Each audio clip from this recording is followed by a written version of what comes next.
São João, capítulo 3, começando no versículo 14. Jesus disse, começando no versículo 14, e ele está falando a Nicodemos, e diz: e do modo porque Moisés levantou a serpente no deserto, assim importa que o Filho do Homem seja levantado. Ele está falando da sua crucificação, para que todo o que nele crê tenha vida eterna. E então o grande versículo 16, porque Deus amou ao mundo de tal maneira que deu o seu Filho unigênito, para que todo o que nele crê não pereça, mas tenha a vida eterna. Porquanto Deus enviou o seu Filho ao mundo, não para que julgasse o mundo, que bela declaração, mas para que o mundo fosse salvo por ele. Quem nele crê não é julgado, o que não crê já está julgado, porquanto não crê no nome do unigênito Filho de Deus. O julgamento é este, que a luz veio ao mundo, e os homens amaram mais as trevas do que a luz, porque as suas obras eram más. Pois todo aquele que pratica o mal aborrece a luz e não se chega para a luz, a fim de não serem arguidas as suas obras. Quem pratica a verdade aproxima-se da luz, a fim de que as suas obras sejam manifestas, porque feitas em Deus. A mensagem que eu creio que Deus me deu para pregar hoje, e Ele está falando ao meu coração, já faz diversos dias e diversas semanas, é esta: pode um Deus amoroso mandar uma alma eterna para um inferno eterno? Um dos meus caros amigos, agora ministro do Evangelho, um homem a quem tenho um enorme apreço, não vou dizer seu nome, mas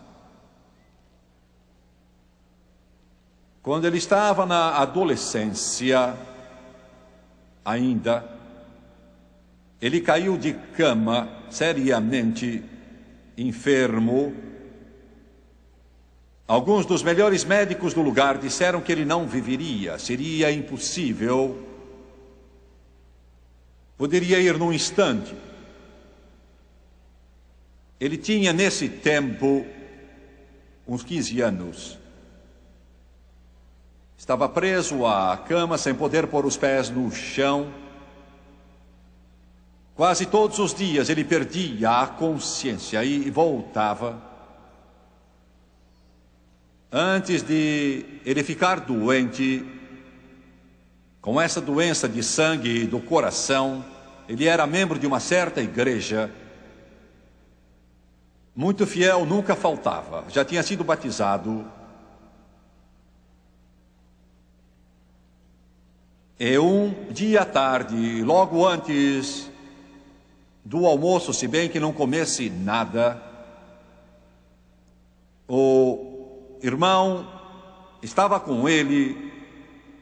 Ele olhou para o irmão e com voz muito fraca disse a ele: depressa, chame vovó, estou morrendo. Sabia que ia morrer. Estava desfalecendo. Sentiu que a sua alma estava deixando o seu corpo. Lembre-se que ele tinha 15 anos. E ele disse, a coisa mais horrível aconteceu. Ele sentiu que ia descendo mais.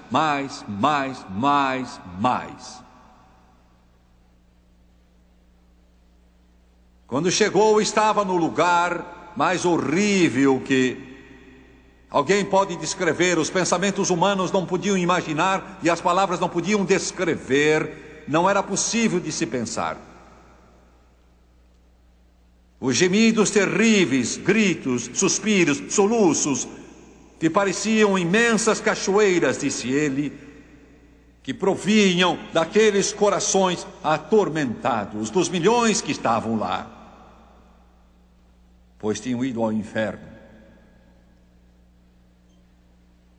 E os pensamentos que vieram a ele, aí nesse lugar, Ele se viu deixando o corpo. Ele antes estava em sua cama e então estava naquele abismo e ficou pensando: Deus não pode ser, isso é impossível. Antes de tudo, eu tenho só 15 anos.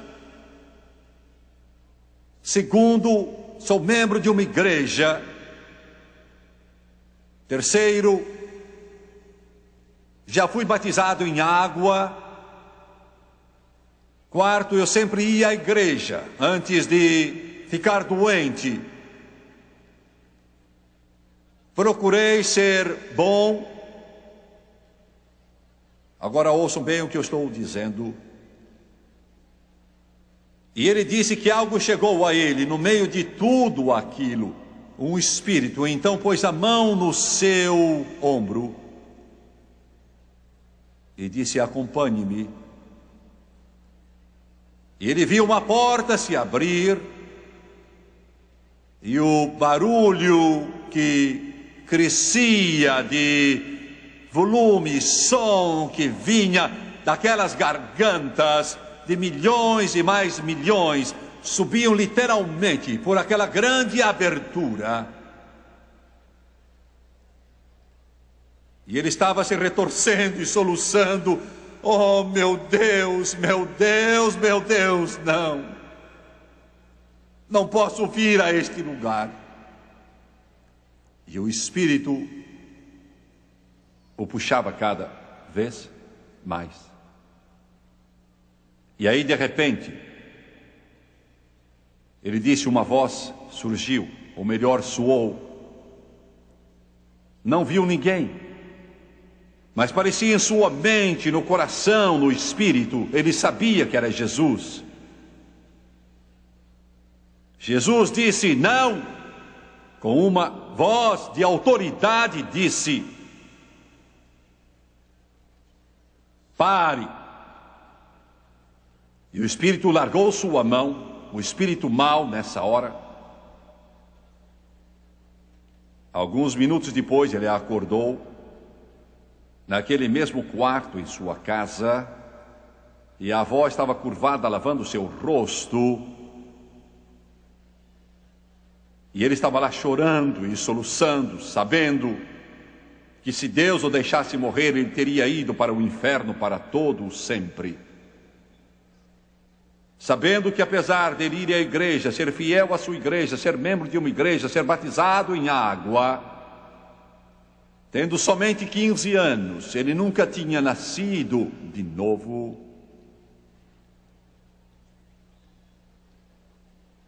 Hoje ele é um grande pregador do Evangelho de Cristo.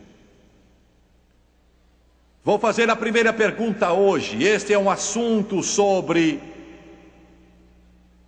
o qual muito raramente ouvimos alguém pregar, praticamente ausente dos púlpitos hoje. Pode um Deus amoroso mandar uma alma eterna ao inferno eterno?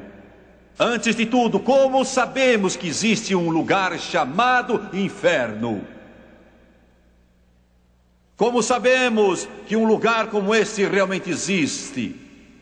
Muitos pastores hoje não acreditam nele. Quero que vocês ouçam o que eu digo. Muitos pastores que se levantam nos púlpitos deste país e de outros países do mundo com a capa de cristianismo não acreditam no inferno que seja literal. Milhões de vocês que estão me vendo e são membros de igrejas cristãs de vários grupos e doutrinas diferentes, seu pastor não crê que há um inferno. Milhões de vocês jamais ouviram desse lugar triste chamado inferno, nem tampouco creem nessa doutrina. O fato é este: o inferno hoje é a piada mais comum que se ouve por aí. É usado como xingamento entre os homens. Inferno é uma palavra religiosa. Ela não é uma palavra de baixo calão, é de fato uma palavra religiosa. E há outras palavras que são xingamento e que são usadas pelo povo,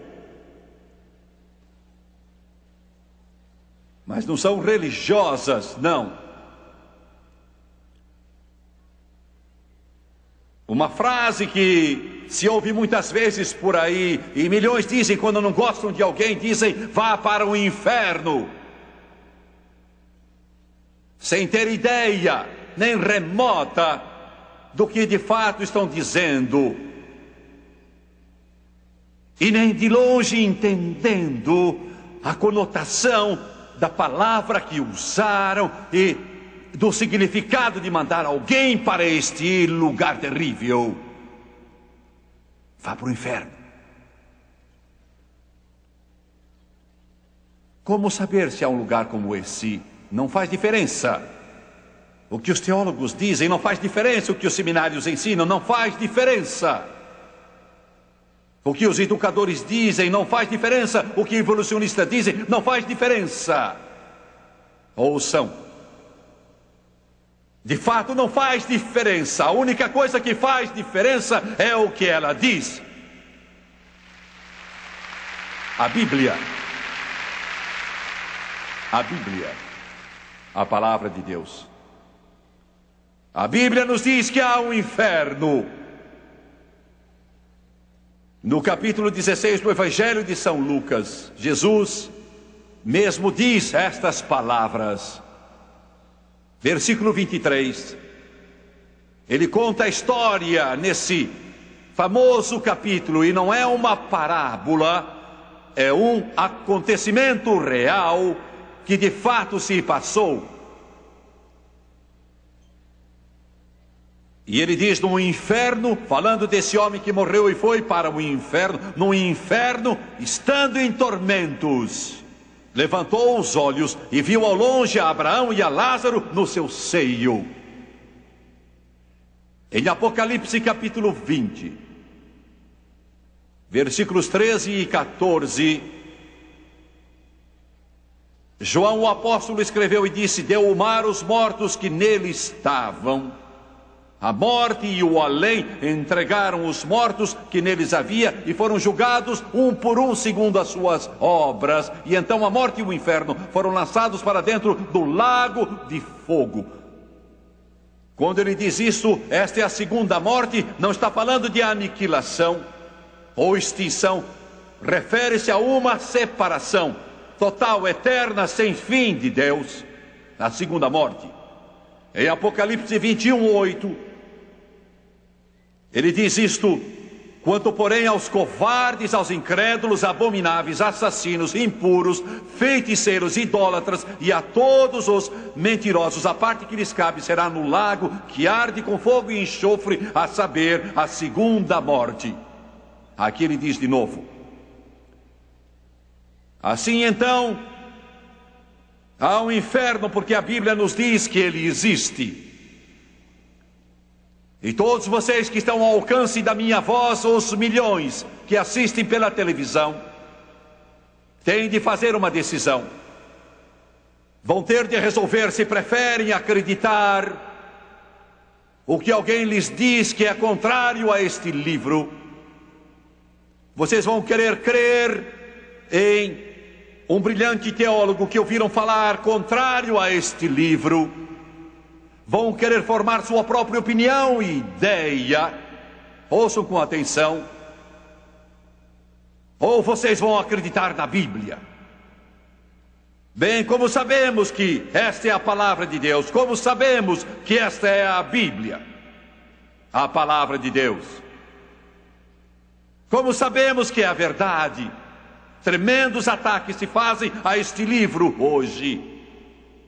As nossas escolas estão cheias de ataques contra a palavra de Deus. As instituições educativas nos dizem que é mentira. Eles riem do livro de Gênesis. Muitos pastores, muitos seminaristas, muitos teólogos dão risada da história da criação. Fazem alusão dos milagres de Jesus como fábulas ou histórias. Muitos dizem que talvez ela contenha a palavra de Deus, e alguns dizem serem fábulas. Este livro não contém a palavra de Deus, ele é a palavra de Deus.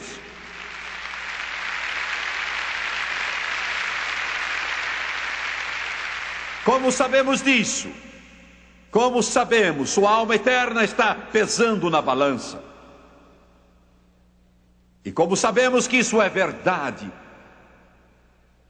Como sabemos que não são só fábulas ou histórias? Esses pensamentos vêm à sua mente, por certo. Você tem pensado às vezes, isso aconteceu? Porque a Bíblia é um livro histórico, bem como profético. E se um tio dessa história está errado, tudo está errado. E eu vou dizer isso de novo. Se existir um único erro, eu não disse na tradução, porque existem erros na tradução, mas cópias originais, no original bíblico, se houver uma pequena contradição ou erro, jogue tudo na lata de lixo, não merece a nossa fé. Mas estou aqui para dizer hoje, não há erro nenhum sequer, nem sequer um engano. Ela é a palavra de Deus, do Gênesis ao Apocalipse.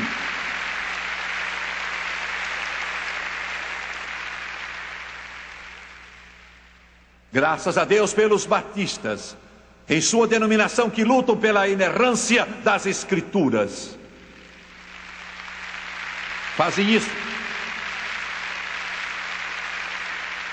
E na hora em que nossos seminários pentecostais, eles começarem a negar a menor coisa deste livro, chute-os fora, porque seu passado, seu presente, seu futuro não dependem de grandes seminários, mas dependem da infalível, imutável, inalterável, inerrante palavra de Deus.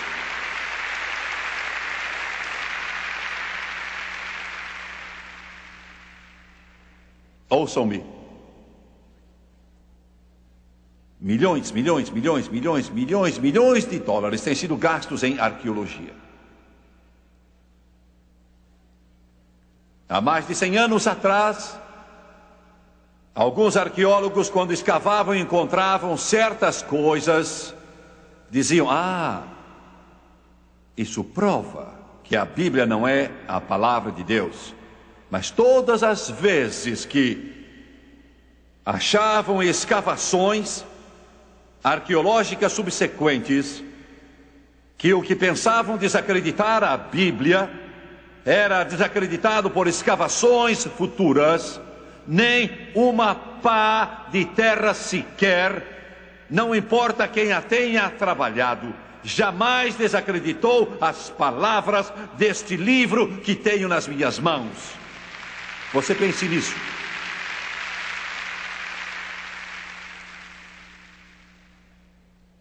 Não há mais manuscritos originais da Bíblia, porque eles foram escritos em papel muito frágil. Todavia, os eruditos dizem que, para se verificar a autenticidade de uma obra, o manuscrito original não é necessário, contanto que se tenha ao menos 10 cópias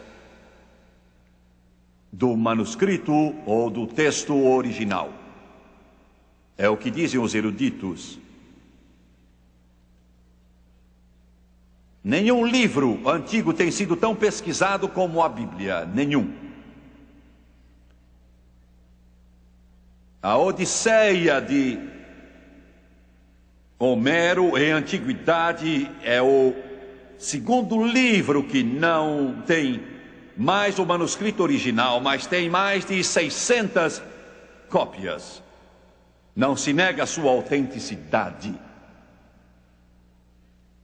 Ouçam, não há só 600 cópias dos manuscritos originais da Bíblia, existem 25.000 cópias da palavra de Deus de data anterior ao ano 300 AD.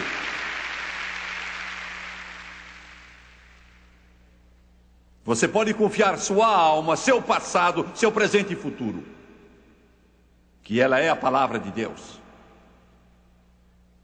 Desde as palavras no princípio, Deus, aleluia, eu gosto disso, glória a Deus, no princípio, Deus, até a última declaração feita, a graça do Senhor Jesus seja com todos, amém. Tudo que está entre as capas é a Escritura, a palavra do Todo-Poderoso. Creia nela, ame-a. Toda noite, não toda, mas quase toda, quando vou para a cama, Francis está de um lado e a Bíblia está do outro. Muitas vezes eu a pego e a ponho junto ao meu ombro ou junto do rosto. Não, este volume não tem nenhum poder mágico nele, mas eu o amo, vivo por ele, pus meu coração, esperança, sonhos e futuro nele, porque é a palavra de Deus. E quero dizer mais uma coisa, é a única palavra de Deus, não há outra palavra de Deus. Tudo mais é falso, não há outra palavra senão esta. Esta é a palavra, não há outra palavra. No princípio era o Verbo, e o Verbo estava com Deus, e o Verbo era Deus. Aleluia! Quando a fizermos voltar às nossas escolas, resolveremos os problemas delas.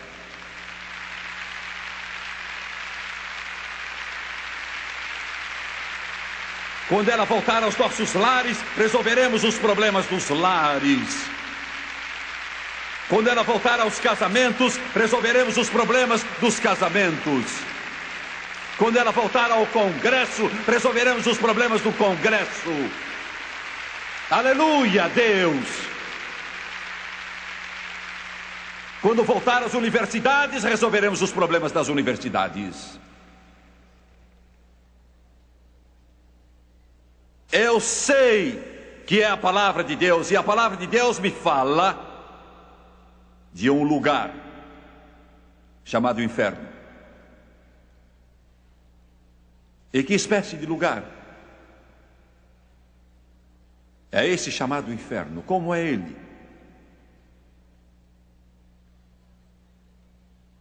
Quero que você pense nessa pergunta. A Bíblia nos fala de um lugar chamado inferno. Mas que tipo de lugar é este? Em Apocalipse 20, versículo 10, João escreve e diz: o diabo, o sedutor deles, foi lançado para dentro do lago de fogo e enxofre, onde também se encontram não só a besta como o falso profeta, e serão atormentados de dia e de noite, isto é, pelos séculos dos séculos. Primeiro, o inferno é eterno. Quero que você pense, eis o pensamento mais horrível que alguém poderia ter, porque a Bíblia também nos diz que espaçoso é o caminho que leva à perdição, e são muitos os que entram por ele, e apertado é o caminho que leva à vida, e são poucos os que o encontram. A maior parte dos homens, digo isso com tristeza, a maior parte dos homens morreu e foi para o inferno. A maior parte dos homens hoje está no rumo do inferno. Espaçoso é o caminho, e muitos são os que entram por ele. Apertado é o caminho que leva à vida, e poucos o encontram. Os que estavam lá desde o princípio, no começo da criação, mandados para lá, ainda estão lá. Eles vão ficar lá para todo sempre. Nossa mente não pode alcançar, nem pode entender essa expressão para sempre. Ouçam-me, quero que pensem numa coisa. É muito difícil para nós voltarmos ao início dos tempos. E a Bíblia é o único livro no mundo que de fato dá a história do princípio dos tempos. Cronologicamente ninguém sabe quando foi, mas aproximadamente 6.000 anos, podem ter sido até 7, podem ter sido mais. Mas se foi basicamente uns 6.000 anos, e houve apenas uns 5,5 milhões de horas que se passaram, desde o início do tempo. Pense no que acabo de dizer. 5,5 milhões de horas Porque cada um de vocês neste lugar e cada um que assiste pela televisão, vocês não são o resultado, ou não foram produzidos como resultado de um caldo inicial. Um produto acidental da evolução. Os humanistas dizem que nós somos só uma parte do reino animal. Vocês não são uma parte do reino animal. Aquilo que torna vocês diferentes do reino animal é que vocês têm o sopro de Deus em si, são alma e espírito, e que vão viver para todo sempre. Entendem isso? Deus pôs a eternidade no homem. Quero que pensem nisso. Vocês que estão aqui hoje, vocês pela televisão, daqui a 1 milhão de anos vocês ainda estarão vivos. 1 bilhão de anos estarão vivos. 1 trilhão de anos estarão vivos. Pense nisso. Você foi feito de modo tão maravilhoso. O corpo volta para o pó da terra para aguardar a ressurreição. A alma e o espírito vivem para sempre. Os humanistas dizem que somos só uma outra parte do reino animal. Corremos e acabou-se como os cães. Joga-se num buraco qualquer. Fiquem sabendo, por esta razão, a vida humana está barateando cada vez mais. Porque se o homem não tem alma, não tem espírito, ele é um mero acidente, um acidente biológico, produto da evolução, o resultado de um caldo primitivo a algures, e então você não serve para nada. Por isso temos o aborto. E que mal há nisso? É só uma pequena bolha, um tecido, um feto, não é nada. Vá a qualquer nação do mundo que não considere este livro e a vida não vale nada. O homem é mais do que um pedaço de carne. Ele é uma alma eterna.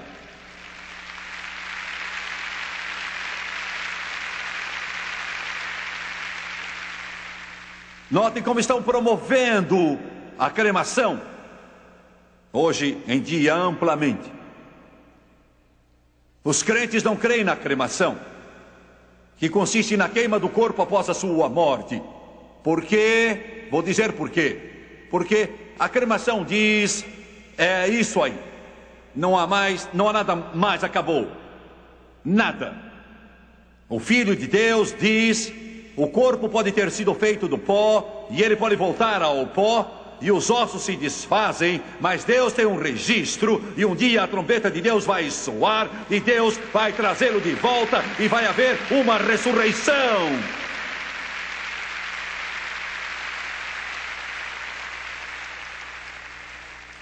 O inferno é eterno.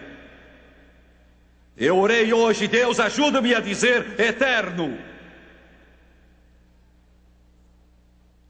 Eu estou com 51 anos ao pregar esta mensagem e eu sinto agora mais que nunca o tempo passar. Posso contar os dias. Deus, tenho de fazer a obra, tenho de fazer o que tu me ordenaste.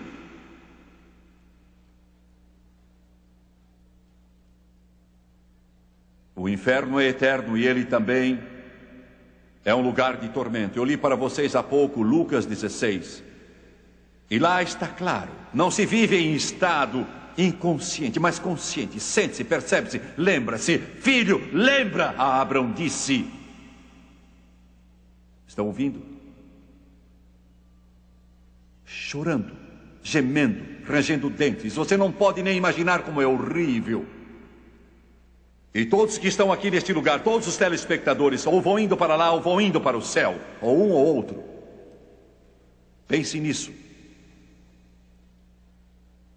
Em Lucas 16, versículo 27 até 31, o homem roga e diz, deixe-me voltar lá e avisar os meus irmãos que estão lá na terra. Quero contar a eles. E Abraão disse, se eles não ouvirem a Moisés e aos profetas, não ouvirão se um dentre os mortos voltar, agora mesmo no inferno. Milhões e milhões estão gritando e clamando, querendo avisar os seus queridos, seus irmãos, suas irmãs, sua mãe, seu pai, os filhos, as filhas, seus amigos, seus conhecidos, querendo avisar vocês: não venham aqui onde eu estou agora. Mas Jesus mesmo disse: se alguém viesse do inferno, e alguns vieram, eu relatei a história de um que veio no começo desta mensagem. E se alguém viesse a esta plataforma e fosse visto através da televisão e dissesse: estive no inferno, e o descrevesse para você, a maior parte iria rir dela. Porque se você não crê no Evangelho de Jesus Cristo, sob o poder do Espírito Santo, você não crê em nada.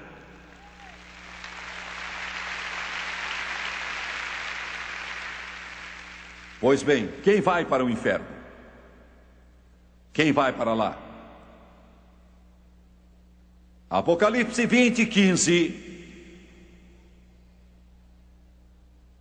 João o revelador diz: e se alguém não for achado inscrito no livro da vida, esse foi lançado para dentro do lago do fogo. E se o seu nome não estiver escrito no livro da vida, ele não diz: se você não for membro de uma igreja batista ou Assembleia de Deus, dos Nazarenos, a igreja católica, ele não diz se você não der tanto dinheiro para fins caritativos, mas ele diz: se o seu nome não estiver escrito no livro da vida. Agora ouça, vou fazer algumas declarações chocantes e quero que vocês me ouçam. Não digo isso porque não gosto de vocês, não digo isso porque odeio vocês, eu digo isso porque amo vocês. Muitos religiosos do mundo vão para o inferno. Muitos religiosos do mundo vão para o inferno.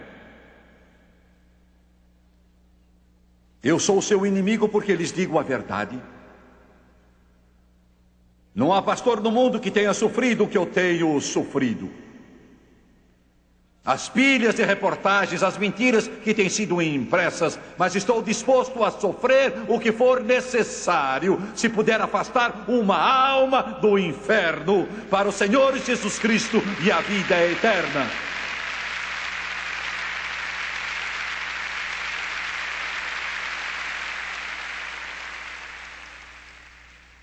Isso faz o homem se agitar.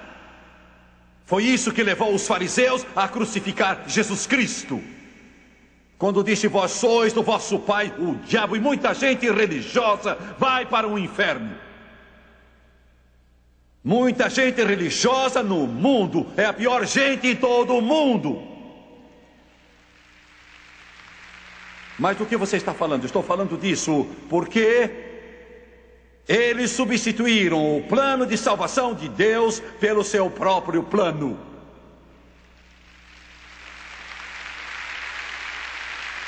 Sua salvação não está em você se chegar e se unir à primeira igreja batista, ou à primeira igreja metodista, ou à primeira presbiteriana, ou à primeira Assembleia de Deus, ou à igreja de Deus, ou aos nazarenos, ou outra igreja. Milhões, milhões, milhões e milhões são religiosos. São religiosos, são religiosos. Falam sobre Deus o tempo todo, mas vão para o inferno. Eu quero dizer uma coisa a vocês. Sei que vai irritar alguns, e alguns não vão crer, mas não é meu problema. Eu sou só um mensageiro, é tudo o que eu sou. Sou um simples mensageiro. Eu não faço a lei, nem mesmo a executo, só digo o que a lei é. Sou uma voz clamando no deserto: preparai o caminho do Senhor, endireitai as suas veredas. Já está posto o machado à raiz das árvores. Toda árvore, pois, que não produz bom fruto é cortada e lançada ao fogo.